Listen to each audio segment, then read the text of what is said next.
أشرف الأعراب والعجم خير من يمشي على قدمه أشرف الأعراب والعجم. بسم الله الرحمن الرحيم نحمده ونصلي ونسلم على رسوله الكريم أما بعد السلام عليكم ورحمة الله وبركاته.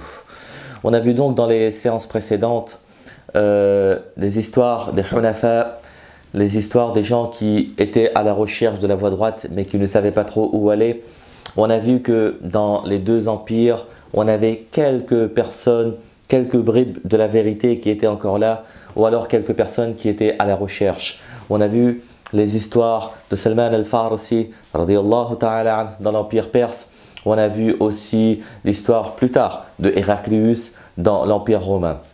Dans la péninsule arabique, on a vu l'histoire des 4 ou 5 Hunafa. Il y en a beaucoup plus bien sûr, mais on en a vu 4 ou 5. Tout cela pour nous dire que le monde était en attente. Il y avait des signes qui ne trompent pas de l'arrivée imminente du prophète d'Allah sallallahu alayhi wa sallam. Que quelque chose de grandiose va se passer, mais on ne savait pas encore trop quoi, on ne savait pas encore trop comment, on ne savait pas encore trop où, mais il y a quelque chose qui va se passer. J'aimerais aujourd'hui essayer d'analyser un peu ces histoires pour en tirer des leçons. Vous savez, et comme je vous l'ai dit, la sirah, c'est aussi une histoire d'analyse. Les faits sont objectifs, l'analyse est forcément subjective. Mais malgré tout, lorsque chacun et chacune d'entre nous, nous étudions la sirah, eh bien c'est bien que nous puissions, de manière personnelle, eh bien, essayer de tirer des leçons afin que nous puissions vivre cela dans notre vie de tous les jours. On va essayer de le faire parfois dans ce cours de sirah, mais ce que j'aimerais, c'est que chacun et chacune d'entre nous, nous puissions effectivement analyser nous-mêmes la sirah en fonction de nos vies, en fonction de nos existences, en fonction de l'endroit où nous vivons. Il y a toujours des choses à prendre de la vie du prophète d'Allah sallallahu alayhi wa sallam. La première chose que j'aimerais discuter avec vous aujourd'hui, c'est du fait que tout ce qu'on vient de voir, tout ce qu'on a vu, eh bien, nous prouve que l'humanité a besoin de la guidée d'Allah subhanahu wa ta'ala. L'être humain ne peut pas se guider lui-même. On a vu là qu'on est face à des gens intelligents. Mais le fait que la prophétie s'est arrêtée depuis très longtemps, Moussa alayhi salatu wa salam, Ibrahim, Isa alayhi salam, ça remonte à très longtemps et qu'il y a eu un gap, eh bien on voit que l'être humain, il part à la dérive. L'humanité est en train de partir à la dérive. L'être humain ne peut pas se guider lui-même. On a besoin de la hidayah. On a besoin de la guidée d'Allah subhanahu wa ta'ala. Et c'est un point très important sur lequel eh bien, les ulama et les théologiens ont beaucoup discuté pendant des heures et des heures. Vous pouvez voir ça dans les cours de aqida, dans les cours de croyance, mais la question se pose. Vous savez, parfois on a des questions, si quelqu'un n'a pas eu le message et vit sur une île déserte, comment ça se passe pour lui, etc. Si quelqu'un, le message ne lui a pas transmis, mais vous pouvez voir ça dans les cours de aqida, dans les cours de croyance. Mais il y a des questions qui se posent. Comment l'être humain, comment savoir ce qui est bien et ce qui n'est pas bien? Ce sont des questions d'épistémologie. Comment savoir ce qui est bien et ce qui n'est pas bien? Si on n'a pas la hidayah d'Allah subhanahu wa ta'ala, si on n'a pas la guidée et la guidance d'Allah subhanahu wa ta'ala, on ne peut pas le savoir. Parce que nous, on a cette croyance-là que ce qui est bien et ce qui n'est pas bien, eh bien, nous est enseigné par Allah subhanahu wa ta'ala par l'intermédiaire de Rasulullah sallallahu alayhi wa sallam. Ce que le prophète d'Allah sallallahu alayhi wa sallam nous demande de faire, on le fait. Ce que le prophète d'Allah sallallahu alayhi wa sallam nous demande de ne pas faire, on ne le fait pas. Qu'on comprenne ou qu'on ne comprenne pas. Notre croyance à nous, c'est de ne pas aller questionner les ordres d'Allah subhanahu wa ta'ala. Selon beaucoup de gens, par contre, ce furqan, ce potentiel de furqan, ce potentiel de discernation là, de discernement, eh bien, il vient de l'être humain lui-même. On dirait qu'ils disent que l'être humain serait capable, nous serions capables de développer cela et de différencier le bien du mal. De par nous-mêmes, intrinsèquement, l'être humain, il en est capable sans la guidance d'Allah. C'est faux. C'est pas vrai. Parce que, subhanallah, si les principes de morale et d'éthique sont définis par l'être humain lui-même, eh bien, on saurait où placer le curseur. L'être humain serait où placer le curseur et on n'aurait pas besoin d'Allah, on n'aurait pas besoin de la guidance divine. Vous voyez ce que je veux dire? Certaines personnes pensent que l'être humain, de par lui-même, il est capable de vivre sans divin, sans Allah, sans croyance, parce que lui-même, il a une éthique, lui-même, il a une morale. Tous ces concepts de liberté, etc., eh bien, descendent de cela. L'histoire de la Jahiliya nous montre, et le changement à l'arrivée du prophète d'Allah sallallahu alayhi wa sallam nous montre avec force que l'humain ne peut pas faire cela seul. Il a besoin de la guidée d'Allah. Il a besoin de la guidance d'Allah. Il a besoin, si je peux me permettre l'expression, des instructions divines, des instructions d'Allah subhanahu wa ta'ala pour savoir qu'est-ce qui est bien, qu'est-ce qui n'est pas bien. Vous savez, l'être humain, il n'est pas capable de savoir de par lui-même qu'est-ce qui est bien pour lui et qu'est-ce qui n'est pas bien pour lui. Et nous avons vu avec l'arrivée du prophète d'Allah sallallahu alayhi wa sallam qu'avant cela, aucune civilisation n'était complètement sur la vérité. Nous n'avions aucune civilisation n'avait une méthodologie ou une théologie correcte. Le monde entier, on a vu le monde entier, on a vu l'Empire perse, l'Empire romain, les chrétiens, les juifs, etc. Et même les philosophes grecs, eh bien, tout ça qui ont vécu bien avant le prophète d'Allah sallallahu alayhi wa sallam. Malgré tout, on a tenu à appeler cette époque-là la Jahiliya. La Jahiliya, pourquoi? Parce que notre croyance ultime à nous, elle vient de la part d'Allah subhanahu wa ta'ala. Notre croyance à nous, c'est que la hidayah ultime, la guidance et la guidée viennent uniquement de la part d'Allah subhanahu wa ta'ala et non de notre intelligence et de notre conscience. J'espère que je me fais comprendre, c'est qu'on a besoin de la guidance d'Allah subhanahu wa ta'ala. Seul Allah. Sans Allah, nous ne sommes rien. Sans Allah, nous ne sommes rien. Malgré l'avancée, somme toute relative de nos civilisations et de nos cultures, malgré tout, on a besoin de la guidance d'Allah subhanahu wa ta'ala. La preuve, c'est l'époque de la Jahiliya. Et c'est pour cela d'ailleurs qu'on a appelé cela la Jahiliya. Jahiliya, on a dit ignorance. Non, en fait, si, ignorance. Mais ce que je veux dire, c'est qu'on a appelé ça la Jahiliya parce qu'il n'y avait plus les instructions d'Allah subhanahu wa ta'ala. Vous savez, jusqu'aujourd'hui, on a des traces de cette époque. On a des reliques, on a les vestiges de l'Empire romain et même de l'Empire perse, vous voyez à Téhéran par exemple, en Iran. Mais on a toutes ces reliques-là, tous les vestiges de l'architecture et tout, mais on n'a pas l'héritage. Où est l'héritage spirituel? Où est l'héritage moral? Où est l'éthique? Il ne reste que des reliques. Il ne reste que, on va dire, des restes de bâtiments et d'architecture, mais nous n'avons pas l'héritage moral, spirituel, éthique de cette époque, parce qu'il n'y en avait tout simplement pas. Voyons donc, ce que j'ai voulu mettre en valeur avec vous, c'est qu'on a besoin, l'être humain, il a in fine besoin de la guidance d'Allah subhanahu wa ta'ala. Deuxième chose intéressante pour nous à noter par rapport à toutes ces histoires, c'est que la plupart des êtres humains, nous avons deux catégories de personnes, les leaders d'opinion et ceux qui vont suivre. Et le suivisme, comme, excusez-moi l'expression, je la mets entre guillemets, comme des moutons. C'est que beaucoup de gens vont suivre. Il y aura un suivisme. Et nous ne faisons que suivre la masse. Nous ne faisons que suivre la vague. Parfois, en faisant cela, nous n'allons pas réfléchir. Et nous allons passer à côté de la guidance d'Allah subhanahu wa ta'ala. C'est facile à comprendre pour nous, aujourd'hui dans cette société de consommation, de cette société où la communication est reine, où il y a la publicité qui va nous induire comment consommer, etc. On nous emmène où on veut. Vous savez, j'ai lu une étude où on a fait un test avec du soda. Je ne vais pas vous donner les noms, mais du soda. Il y a un soda bleu et un soda rouge. On a fait un test à l'aveugle, on a bouché les yeux des gens et on leur a dit goûtez les deux sodas. Lorsqu'on est à l'aveugle, les gens ils ont préféré le soda bleu. Okay? Et lorsqu'on a ouvert les yeux, on a dit maintenant on regoute, les gens ils ont préféré le soda rouge. Tout ça pour nous dire que peut-être que le goût du bleu il est meilleur, peut-être que le goût du bleu il est meilleur, mais lorsqu'on regarde et lorsqu'on sait qu'est-ce qu'on est en train de goûter, les gens vont préférer la rouge. Parce que peut-être que la rouge a mieux communiqué. Peut-être que dans notre subconscient et dans notre inconscient, on se dit que la rouge, elle est meilleure. Parce que la communication et la publicité a induit notre consommation. Vous savez, quoique, peu importe ce que les leaders d'opinion vont dire, nous allons suivre.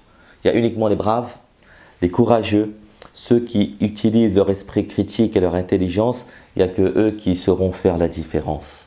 C'est ce qu'on a appris de l'histoire des Hunafa. Les Hunafa, là, ça aurait été beaucoup plus facile pour eux de suivre la masse et de se dire que tout le monde adore les idoles, tout le monde va dans cette fête aujourd'hui, dans cette procession, nous aussi on y va. Mais ils ont tenu à se dire que non, c'est pas comme cela. C'est pas juste une histoire de bravoure. C'est pas juste pour dire que je suis différent. Non, c'est pas cela que je suis en train de vous dire.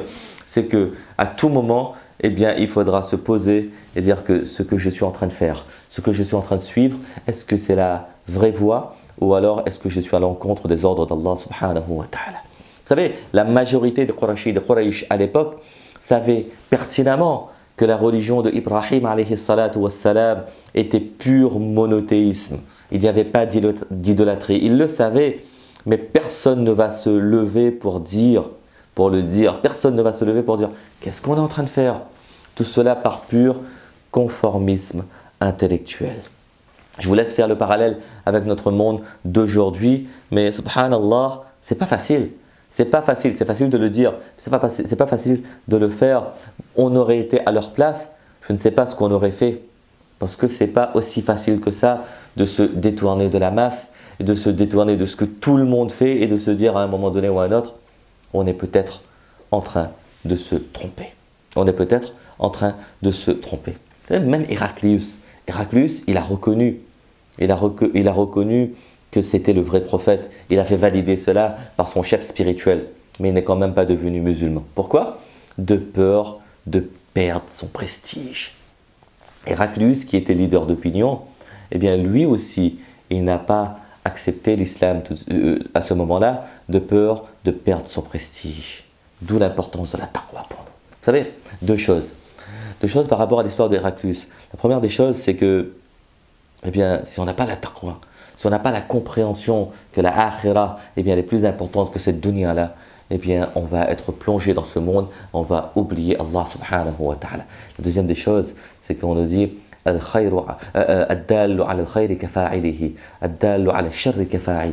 celui qui montre la voie droite, il est comme celui qui le fait. Celui qui montre la mauvaise voie, il est comme celui qui le fait. Héraclius, ce jour-là, il avait une double responsabilité, comme on l'a dit. La première des responsabilités, c'était de croire. La deuxième des responsabilités, c'est qu'en tant que leader d'opinion, il avait la responsabilité de tous ceux qui le suivent derrière. On avait vu la dernière fois avec l'autre empereur romain que lui, il a cru en une chose et tout l'empire a cru comme lui. Héraclius, ce jour-là, aurait cru en Muhammad sallallahu alayhi wa sallam, peut-être. Allah seul, il le sait. Peut-être que tout l'empire aurait cru avec lui. Ce jour-là, il n'a pas accepté. Il aura aussi cette part de responsabilité. Souvent, vous savez, c'est la majorité qui va suivre le leader d'opinion. Et ne soyons pas surpris, aujourd'hui ça existe encore, ça a toujours existé à travers l'histoire. Vous savez, Héraclius, là, et malheureusement ça arrive à beaucoup d'entre nous, qu'Allah nous protège, tout ce qui nous intéresse, c'est notre honneur, notre prestige et notre estomac. Vous savez, souvent les gens nous disent, autre point, nous disent que comme j'aurais voulu vivre à l'époque du prophète d'Allah sallallahu alayhi wa sallam, comme j'aurais voulu être à la place de Abu Bakr, Omar, Abu Huraira, etc., radiallahu ta'ala anhum. Mais la question se pose, si Allah subhanahu wa ta'ala ne nous a pas placés à cette époque, dans cette génération-là, c'est que est-ce qu'on aurait été capable, nous, de résister à la pression? Est-ce qu'on aurait été dans le camp de Abu Bakr ou dans le camp de Abu Jahl? Est-ce qu'on aurait été dans le camp de Omar ou est-ce qu'on aurait été dans le camp de Abu Lahab? Est-ce qu'on aurait été plutôt Abu Talib ou est-ce qu'on aurait été plutôt Ali radiallahu ta'ala? La question se pose et c'est une grande sagesse d'Allah subhanahu wa ta'ala de peut-être de nous avoir placés aujourd'hui dans notre communauté à nous, dans notre société à nous, et de ne pas nous avoir mis à l'époque du prophète d'Allah sallallahu alayhi wa sallam, parce que peut-être que malheureusement certains d'entre nous sommes tellement faibles que nous n'aurions pas résisté à la pression et nous serions tombés dans notre camp. Wallahu al-musta'an, qu'Allah nous protège. Et donc, Allah subhanahu wa ta'ala, il n'est pas injuste. C'est que s'il nous a mis ici aujourd'hui, c'est que nous sommes capables de cheminer vers Allah subhanahu wa ta'ala et d'atteindre Allah subhanahu wa ta'ala avec les outils que nous avons aujourd'hui. Mais il faut y croire. Il faut y croire, il faut se dire qu'on est capable de vivre l'islam, peu importe où nous sommes et peu importe l'époque dans laquelle nous vivons. Mais il faut y croire et il ne faut jamais lâcher, toujours cheminer vers Allah subhanahu wa ta'ala. Autre point, ce sera le dernier point, c'est que, vous savez, il faut jamais lâcher prise. La personne qui désire vraiment, ardemment, rechercher la vérité, eh bien, il va la trouver, Inch'Allah. Vous savez, c'est une question d'ikhlas, c'est une question de sincérité. On est à la recherche, on est en cheminement. Parfois, eh bien, subhanallah, on va faillir au milieu et on va se relever. On va demander istighfar avec Allah et on va repartir vers Allah subhanahu wa ta'ala. On va trébucher et on va repartir. On va trébucher, mais on va repartir. Il faut que l'intention soit sincère derrière. Il faut que vraiment, eh bien, nous soyons dans cette optique de rechercher, de cheminer vers Allah subhanahu wa ta'ala. Il ne faut pas que l'intention soit pour impressionner les gens. Il ne faut pas que nous soyons là uniquement parce que les autres font, je fais. Ma famille, elle est là, musulmane, et donc non. Il faut que je le sois vraiment dans mon cœur, que je sois vraiment en train de cheminer vers Allah subhanahu wa ta'ala. Point très puissant dans la da'wah. Allah, il ne délaisse pas les sincères. Parfois, Allah, il nous éprouve. Mais Allah, il n'abandonne pas les sincères. Regardons Zayd. Zayd qui, subhanallah, il était presque tout seul. Il n'a pas trouvé ni à droite, ni à gauche quelque chose qui va le satisfaire. Eh bien, il va rester tout seul. Et le prophète d'Allah, sallallahu alayhi wa sallam, nous a dit ce qu'il a dit, qu'il aura 2 jannahs dans le jannah. Il aura une ummah tout seul, à lui tout seul. Zayd, le papa de Saïd bin Zayd, radiyallahu ta'ala. Même si tu es tout seul dans la société, même si tu es tout seul dans la communauté, ne t'inquiète pas, Allah il est là, Allah il te back. Parfois, lorsque nous avons des moments où nous sommes en train de flancher, des moments de tristesse, où le monde ne nous comprend plus, où je ne comprends plus le monde, où je ne comprends plus parfois mes frères et mes sœurs malheureusement, eh bien je dois juste savoir que mon meilleur ami, il est là. C'est Allah subhanahu wa ta'ala. Et que je dois me confier à Allah azza wa jal. Je dois me confier à Allah subhanahu wa ta'ala et je dois toujours rester accroché à Allah subhanahu wa ta'ala. Vous savez, les ulama nous disent que lorsque je veux parler à Allah, je fais la prière. Et lorsque je veux qu'Allah me parle, je lis le Coran. Et toujours dans la prière et dans le Coran, nous allons trouver refuge auprès d'Allah subhanahu wa ta'ala contre parfois l'incompréhension de la société, de la communauté ou alors contre les pièges, contre les épreuves. Il faut toujours rester accroché au din d'Allah subhanahu wa ta'ala et c'est par cela, c'est par notre ténacité qu'Allah subhanahu wa ta'ala in fine et à la fin, il va nous donner la réussite bi'iznillahi subhanahu wa ta'ala. Pour terminer, aujourd'hui, hadith de Sahih al-Muslim. Magnifique hadith de Sahih al-Muslim. Le prophète d'Allah sallallahu alayhi wa sallam, il dit وَإِنَّ اللَّهَ تَعَالَى نَظَرَ إِلَى أَهْلِ الْأَرْضِ فَمَقَتَهُمْ وَإِنَّ اللَّهَ تَعَالَى نَظَرَ إِلَى أَهْلِ الْأَرْضِ فَمَقَتَهُمْ عَرَبَهُمْ وَعَجَمَهُمْ إِلَّا بَقَايَا مِنْ أَهْلِ الْكِتَابِ. Je répète, وَإِنَّ اللَّهَ تَعَالَى نَظَرَ إِلَى أَهْلِ الْأَرْضِ فَمَقَتَهُمْ عَرَبَهُمْ وَعَجَمَهُمْ إِلَّا بَقَايَا مِنْ أَهْلِ الْكِتَابِ. Qu'est-ce qu'il dit le prophète d'Allah, il dit qu'Allah subhanahu wa ta'ala, il a regardé les gens de la terre à cette époque-là, à l'époque de la Jahiliya. Famaqatahum, excusez-moi la traduction, il a détesté. Il a, entre guillemets, été horrifié de la situation de ce qui se passe sur terre. Il n'y avait presque plus personne sur la voie droite. Arabahum, chez les Arabes, wa ajamahum, et chez les non-Arabes. Illa baqaya min ahli al-kitab, sauf quelques personnes des gens du livre. Et c'est après, le hadith il continue, le prophète d'Allah il dit que c'est après cela qu'Allah il m'a envoyé. C'est pour cela qu'on appelle cette période la Jahiliya. Il n'y aura plus de Jahiliya après. Beaucoup de nos frères et de nos sœurs, comme je l'avais dit, eh bien, disent que dans ma Jahiliya, lorsque, etc. La Jahiliya, c'est une époque très précise, c'est khas, c'est spécifique à l'époque qui a précédé la venue du prophète d'Allah sallallahu alayhi wa sallam. C'est une époque vraiment très spécifique et qu'Allah subhanahu wa ta'ala nous protège de ce genre d'époque, de ce genre d'endroit où on n'aurait pas d'indications, d'instructions sur comment faire pour cheminer vers Allah subhanahu wa ta'ala. Qu'Allah subhanahu wa ta'ala nous permette de cheminer en permanence vers lui et qu'Allah subhanahu wa ta'ala nous protège des mauvaises choses. Amin. Wa akhiru da'wana alhamdulillahi rabbil alamin. Fajazakumullah wassalamu alaykum wa rahmatullahi wa barakatuh. حبيب الله حبيب الله يا رسول الله محمد